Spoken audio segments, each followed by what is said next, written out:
À l'instant où Mossy Kallum a murmuré qu'il était prêt à vendre sa vie pour en changer le cours, le silence de Lumbashi est devenu assourdissant, comme si la nuit retenait son souffle pour écouter la chute d'un homme que plus personne ne voyait. Mossy avait 26 ans, la peau sombre marquée par la fatigue, les épaules voûtées par des années de galère, et il était allongé sur le sol en ciment d'une chambre si étroite qu'on aurait dit une cellule oubliée. 6 mètres carrés à peine, des murs fissurés mangés par l'humidité, une odeur de moisi qui collait à la gorge et une unique bougie vacillante posée sur un bidon vide, projetant des ombres tremblantes comme des fantômes sur le plafond. Son ventre criait famine après 2 jours sans manger, pas un reste, pas un sachet d'eau, rien, seulement cette douleur sourde qui monte et redescend, rappelant à chaque instant que le corps est plus fragile que les rêves. Le téléphone de Mossy gisait près de lui, éteint depuis 3 jours, sans batterie, sans crédit, mais surtout sans nouvelles, car personne n'appelait plus, personne ne demandait comment il allait, comme si le monde avait décidé de le rayer de sa liste. La veille encore, Naomi, celle qu'il aimait depuis 3 ans, était partie, ses pas résonnant froidement dans le couloir pendant qu'elle lui lançait, sans crier, sans pleurer, que l'amour ne suffisait pas quand il n'y avait aucun avenir, qu'elle voulait vivre, avancer, réussir, et qu'avec lui tout semblait bloqué, figé, condamné à l'échec. Puis la porte s'était refermée, sèchement, laissant derrière elle un vide plus violent que la faim. Plus tôt dans la journée, Mossy avait tenté de demander de l'aide à ceux qu'il appelait ses frères, les gars du quartier, ceux avec qui il avait grandi, partagé les mêmes rues poussiéreuses, les mêmes rêves jamais réalisés. Mais les réponses avaient été cruelles dans leur banalité, des regards fuyants, des excuses rapides, des « appelle-moi demain » qui n'appellent jamais, des messages laissés en vue, et parfois même des rires étouffés, des phrases lancées comme des coups de couteau, disant qu'il finirait vendeur ambulant, ou pire, errant sans but. Et à chaque refus, quelque chose se cassait un peu plus en lui.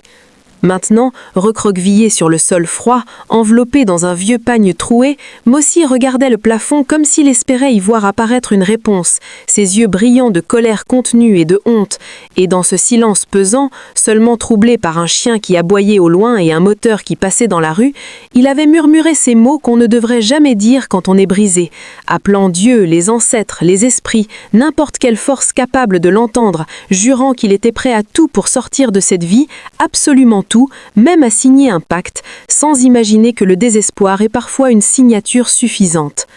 Le sommeil l'avait alors emporté lourdement, sans rêve, comme une chute dans le noir, et quand Mossy avait rouvert les yeux, le choc avait été si violent qu'il avait cru mourir, car il n'y avait plus de murs fissurés, plus d'odeur d'humidité, plus de sol en ciment, mais un lit immense aux draps immaculés, un silence feutré, un parfum léger flottant dans l'air, et devant lui, à travers une baie vitrée gigantesque, une ville qu'il n'avait vue que sur des écrans, Zayara, dressée sous un soleil éclatant, ses gratte-ciels de verre brillants comme des promesses impossibles.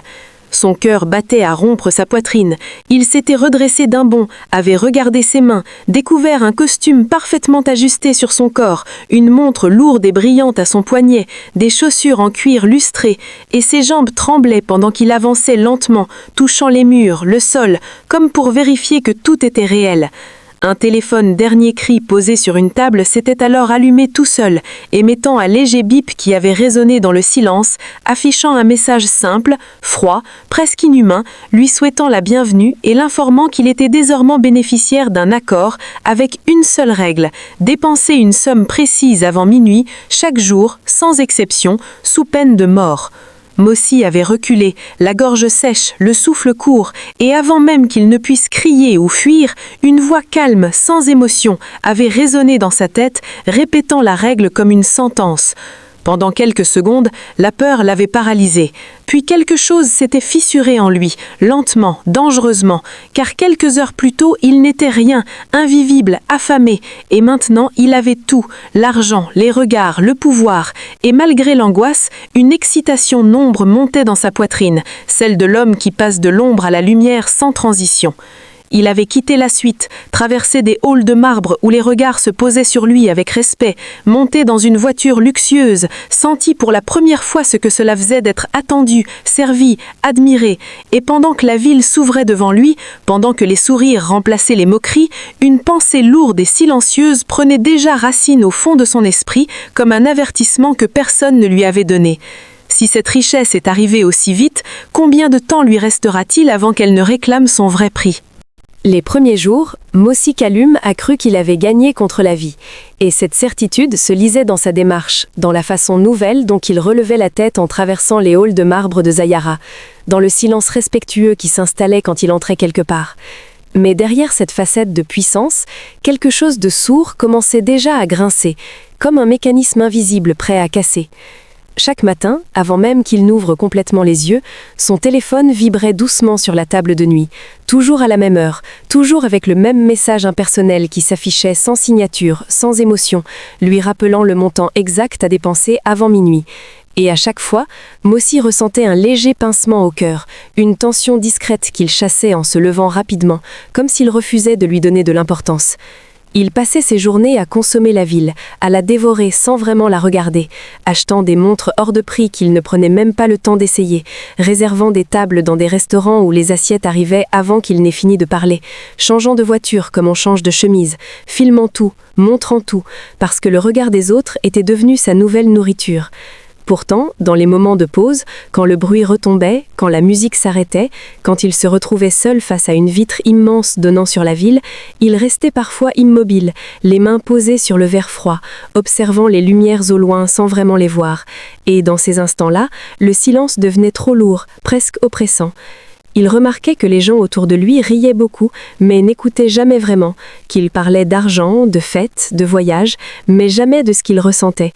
Et surtout, qu'aucun d'eux ne lui posait de questions sur lui, sur son passé, sur ce qu'il voulait vraiment, comme si Mosi n'existait qu'à travers ce qu'il dépensait. Les appels de Lumbashi commencèrent à arriver, d'abord timidement, puis en masse, des numéros qu'il n'avait pas vus depuis des années, des voix soudainement chaleureuses, des cousins éloignés, des amis d'enfance, tous curieux, tous admiratifs, tous intéressés, et chaque fois qu'il raccrochait, Mosi ressentait un mélange étrange de satisfaction et de dégoût, car il n'oubliait pas les silences d'avant, les rires étouffés, les refus, et même s'il souriait à l'écran, quelque chose se durcissait en lui. Il tenta une première fois de contourner la règle, presque par jeu, en se disant qu'il pourrait acheter quelque chose de durable, quelque chose qui resterait après minuit. Mais au moment de valider le paiement, une douleur brutale lui traversa la poitrine, le souffle coupé, les mains crispées, et la voix revint, calme, sans colère, simplement pour lui rappeler que le pacte ne se négociait pas. Et Mosi comprit alors que ce qu'il vivait n'était pas une liberté, mais une surveillance constante, invisible, silencieuse. Les nuits devinrent plus agitées, non pas à cause des fêtes, mais à cause de cette pensée qui revenait sans cesse, comme un murmure entêtant. Pourquoi cette règle ? Pourquoi l'obliger à dépenser sans jamais construire, à brûler sans jamais laisser de traces ? Un soir, dans une villa reculée où la musique était basse et les invités peu nombreux, il remarqua un homme différent des autres, assis à l'écart, le regard fatigué, les mains jointes, comme s'il portait un poids invisible. Et leurs yeux se croisèrent brièvement, juste assez longtemps pour que Mosi sente un frisson lui parcourir l'échine. L'homme ne souriait pas, ne buvait pas, n'exhibait rien, et quand Mosi passa près de lui, il murmura à peine, sans le regarder, « Ce que tu crois être une bénédiction est souvent une échéance déguisée », avant de se lever et de disparaître dans l'ombre, laissant derrière lui un silence encore plus lourd que la musique. Mosi resta figé quelques secondes, le cœur battant, conscient pour la première fois qu'il n'était peut-être pas le seul à vivre ce qu'il vivait, et que derrière le luxe, derrière les sourires, derrière l'argent qui coulait à flots, se cachait un secret bien plus sombre qu'il n'osait encore l'imaginer, un secret qui commençait lentement à resserrer son étau autour de lui, sans qu'il sache encore à quel moment précis cette tension silencieuse allait exploser. Le jour où le conflit a réellement éclaté, Mosi Kallum l'a senti dès son réveil, avant même que son téléphone ne s'allume, comme une pression inhabituelle dans la poitrine, une fatigue plus lourde que d'habitude. Et quand le message est apparu, froid et identique aux autres, il n'a ressenti ni excitation ni peur, seulement une lassitude profonde, celle de quelqu'un qui commence à comprendre qu'il court sans jamais avancer. Il est resté assis longtemps sur le bord du lit, les coudes posés sur les genoux, la tête baissée, observant ses mains immobiles, parfaitement soignées, mais qui ne construisaient rien, qui ne créaient rien, qui ne faisaient que signer des paiements voués à disparaître. Et dans le silence feutré de la suite, interrompu seulement par le léger bourdonnement de la climatisation, une pensée a traversé son esprit avec une clarté nouvelle. Tout cela n'a aucun sens. Ce jour-là, il a décidé de ne pas fuir cette sensation. Il a ralenti ses gestes, annulé une fête, ignoré plusieurs appels, et pour la première fois depuis le début du pacte, il a passé des heures seul, sans musique, sans caméra, à marcher dans la ville comme un étranger, observant les visages, les travailleurs, les familles, les regards fatigués mais réels. Et chaque scène lui rappelait douloureusement Lumbashi, la vraie vie, celle qu'il avait voulu effacer trop vite. En fin d'après-midi, il s'est rendu dans un club privé où l'accès était limité à quelques initiés. Un endroit sombre, presque silencieux, où les conversations se faisaient à voix basse, et c'est là qu'il a revu l'homme de la villa, celui au regard fatigué, assis dans un coin, un verre intact devant lui. Cette fois, Mosi n'a pas détourné les yeux. Il s'est approché, lentement, le cœur battant, et sans même s'asseoir, il lui a demandé d'une voix basse mais tendue ce qu'il savait vraiment. L'homme a levé les yeux, a observé Mosi longuement, comme s'il hésitait entre le prévenir ou le laisser continuer vers sa chute. Puis il a soupiré profondément, un soupir lourd de résignation, et a commencé à parler. Il a dit qu'il s'appelait Héron, qu'il n'était pas riche, qu'il ne l'avait jamais vraiment été, mais qu'il avait connu exactement la même ascension fulgurante, le même message quotidien, la même règle impossible, et qu'il avait cru, lui aussi, qu'il s'agissait d'un miracle. Pendant qu'il parlait, ses mains tremblaient légèrement, ses yeux se perdaient parfois dans le vide, et Mosi comprenait que chaque mot arrachait un souvenir douloureux.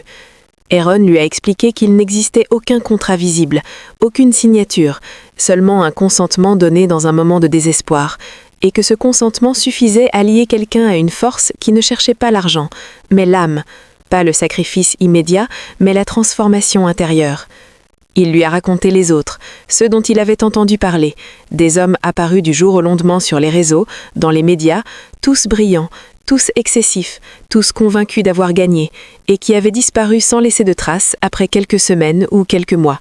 Pas de funérailles, pas de corps, juste des comptes supprimés et des rumeurs étouffées. Mosi sentait la colère monter en lui, mêlée à une peur glaciale, car chaque détail correspondait à ce qu'il vivait, chaque phrase résonnait trop juste pour être ignorée. Il a voulu nier, dire qu'il était différent, plus intelligent, plus prudent, mais Héron l'a coupé d'un geste lent, lui expliquant que le pacte ne tuait pas toujours par la désobéissance, mais souvent par l'usure, en vidant peu à peu l'homme de ce qui le rend humain, en le réduisant à un simple outil de consommation, incapable d'aimer, de créer ou de choisir librement. En quittant le club, Mosi marchait vite, presque en courant, le souffle court, la tête pleine de ces vérités qu'il n'était pas prêt à accepter. Et cette nuit-là, pour la première fois, il a essayé consciemment de résister, de ne pas dépenser immédiatement, de repousser le moment, comme pour tester les limites du pacte. Mais à chaque minute qui passait, une douleur sourde montait en lui, une angoisse viscérale, accompagnée de cette sensation oppressante d'être observé, surveillé, évalué. À quelques heures de minuit, il a fini par céder, dépensant presque mécaniquement, le visage fermé, sans joie, sans triomphe, et quand l'horloge a sonné minuit et que tout a disparu une fois de plus, il s'est effondré sur le lit, les yeux ouverts, fixant le plafond, conscient que le conflit n'était plus extérieur, mais intérieur, et que la première vérité venait de s'imposer à lui avec une brutalité implacable. Ce pacte n'était pas là pour le rendre riche, mais pour lui montrer ce qu'il était prêt à perdre pour ne plus jamais redevenir pauvre. Le choc est arrivé le matin où le monde a cessé d'obéir à Mosi Kaloumé, sans bruit, sans avertissement, comme si quelqu'un avait simplement appuyé sur pause. Car lorsqu'il s'est réveillé dans la suite luxueuse, ce n'est pas le message habituel qui l'a tiré du sommeil, mais un silence anormal, épais, presque irréel, un silence qui faisait mal aux oreilles. Il est resté allongé quelques secondes, les yeux ouverts, à écouter, attendant le léger bip du téléphone, le rappel froid du montant à dépenser. Mais rien n'est venu. Et cette absence l'a fait se redresser d'un coup, le souffle court, le regard inquiet. Il a attrapé le téléphone, l'écran était allumé, mais vide, sans message, sans chiffres, sans voix, comme si le pacte lui-même avait disparu. Il a appelé la réception. Pas de réponse. Il s'est levé, a ouvert les rideaux d'un geste brusque et la vue l'a glacé. La ville de Zayara était là, immense, brillante sous le soleil, mais figée, sans circulation, sans piétons, sans bruit. Les routes vides comme des veines sans sang. Son cœur s'est mis à battre plus vite. Il est sorti dans le couloir, a marché, puis couru, ses pas résonnant anormalement fort dans le vide, descendant les escaliers, traversant le hall désert, poussant les portes vitrées pour se retrouver dans une rue morte, où même le vent semblait avoir disparu. Il a tenté d'entrer dans une boutique, porte verrouillée, un restaurant, fermé, une banque, inaccessible. Il a sorti sa carte, essayé de payer un objet laissé sur un comptoir, mais les machines ne répondaient pas, comme si l'argent avait soudain perdu toute valeur concrète.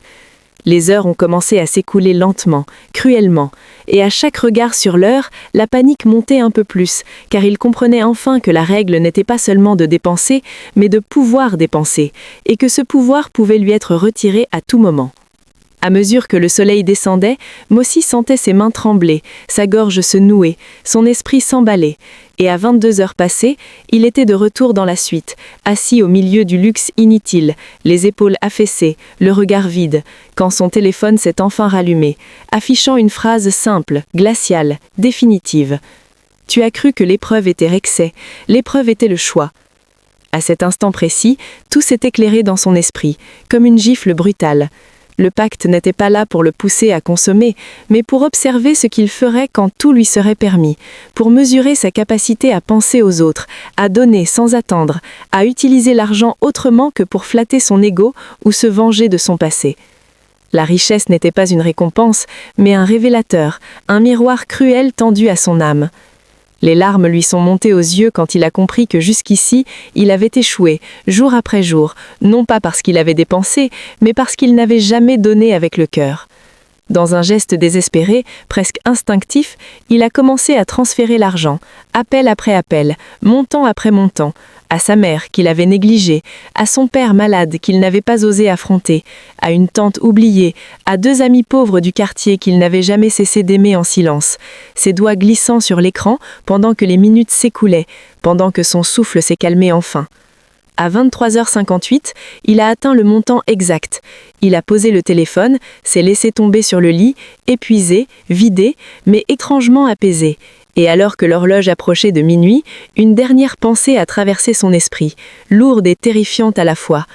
S'il venait enfin de comprendre le sens du pacte, allait-il pour autant survivre à ses conséquences ou payer le prix le plus cruel au moment même où il croyait être sauvé ? Quand Mossy allumé a ouvert les yeux, il n'y avait plus ni verre, ni marbre, ni lumière artificielle. Seulement la clarté pâle du matin qui passait à travers une fenêtre sale et les bruits familiers de Lombashi qui revenaient lentement à la vie. Les pas pressés dans la ruelle, les voix lointaines des vendeuses, un moteur qui toussait, et sous son dos, le sol dur de sa petite chambre, exactement comme avant.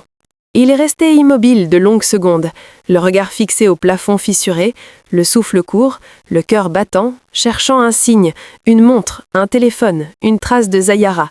Mais il n'y avait rien, absolument rien, seulement le vieux pagne froissé autour de lui et la bougie presque consumée sur le bidon vide.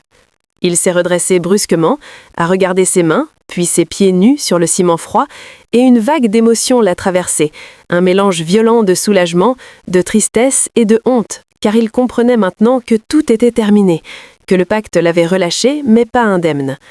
Dans la rue, les voisins l'ont salué comme d'habitude, certains avec indifférence, d'autres avec un sourire moqueur, et personne ne parlait de miracle, personne ne parlait de richesse, comme si cette autre vie n'avait jamais existé, comme si elle n'avait été qu'un souffle dans la nuit. Les jours qui ont suivi ont été les plus lourds de son existence, non pas parce qu'il était redevenu pauvre, mais parce qu'il ne pouvait plus se mentir.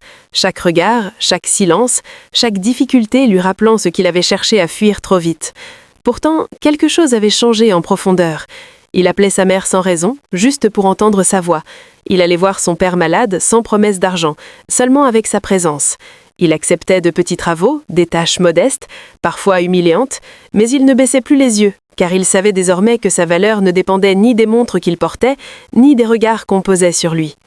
La nuit, allongé sur son matelas, il repensait souvent à ce moment précis où, à quelques minutes de minuit, il avait choisi de donner plutôt que de briller, et cette pensée le calmait, comme une preuve silencieuse qu'il n'avait pas complètement échoué. Le karma n'était pas venu sous la forme d'une punition spectaculaire, mais d'une lucidité douloureuse, celle qui oblige à regarder sa vie en face et à accepter de la construire lentement, sans raccourci, sans pacte, sans promesse mensongère. Mossy comprit alors la morale que personne ne lui avait jamais enseignée. Tout ce qui arrive trop vite demande un prix caché, et parfois, le vrai miracle n'est pas de gagner de l'argent, mais d'avoir encore le temps de changer, de choisir, de recommencer autrement. Et si cette histoire t'a fait réfléchir, si elle t'a touché ou troublé, n'oublie pas de liker la vidéo, de t'abonner à la chaîne et d'activer la cloche, car d'autres histoires arrivent.